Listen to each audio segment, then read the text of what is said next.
এই রেসিপিটা হচ্ছে অক্ষয় কুমারের ইন্সপায়ার্ড একটা রেসিপি। এটা হচ্ছে ওনার একটা ইন্টারভিউতে দেখছিলাম, কার্লি টেইলসের একটা ইন্টারভিউতে উনি হচ্ছে এই রেসিপিটির কথা বলছিলেন। এটা উনি হচ্ছে অনেক খান, এটা স্ন্যাক্স হিসেবে সবসময় খেয়ে থাকে। আর আপনারা তো সবাই জানেন যে হচ্ছে অক্ষয় কুমার কতটা হেলথ কনসিয়াস। ওনার রেসিপি মানে এটা সুপার সুপার ডুপার হচ্ছে মানে সুপার হেলদি হবে আর কি।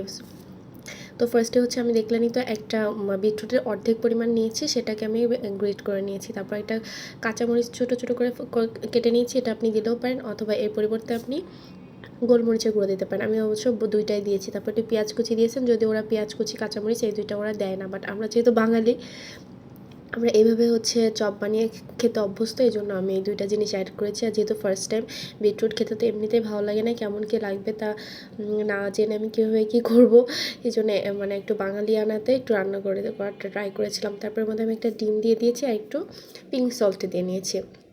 ডিমটা দিতে হবে, কারণ হচ্ছে ডিম দিলে এমনিতে টেস্টটাও চেঞ্জ হয়ে যাবে, আর প্লাস হচ্ছে এটা হচ্ছে বাইন্ডিংয়ের জন্য। আদারওয়াইজ বাইন্ডিং করার জন্য যে গুঁড়া বা ময়দাটাতে দিতে হয় সেটা তো আমরা দিতে পারবো না, যেহেতু আমরা ডায়েটে আছি। তারপর এখানে আমি একটা প্যানে হচ্ছে ঘি আমার আগে থেকে প্যানের মধ্যে দেওয়া ছিল, বিকজ অফ হচ্ছে আমি এর আগে সকালে ডিম ভেজেছিলাম, মানে ডিম পোস্ট করেছিলাম, সেই ঘি যা ছিল তার মধ্যে দিয়েছি। আমি নতুন করে আর ঘি দেই নাই, হালকা পাতলা যা লেগেছিলো তার মধ্যেই আমি যে একটু একটু করে নিজের মতো মন মতো একটা শেপে আমি দিয়ে নিলাম। দেখতে কি সুন্দর কালারফুল লাগছে, তাই না? আমি তো চিন্তা করছিলাম খেতে মনে হয় খুবই বাজে লাগবে, কারণ হচ্ছে বিটরুট খেতে কিন্তু খুবই বাজে, খুবই বাজে। বিটরুটের ড্রিঙ্কস খেতেও খুব বাজে লাগে, ইভেন বিটরুট যে আমি ডিটক্স ওয়াটারে দিই এটা খেতেও কিন্তু খুব বাজে লাগে।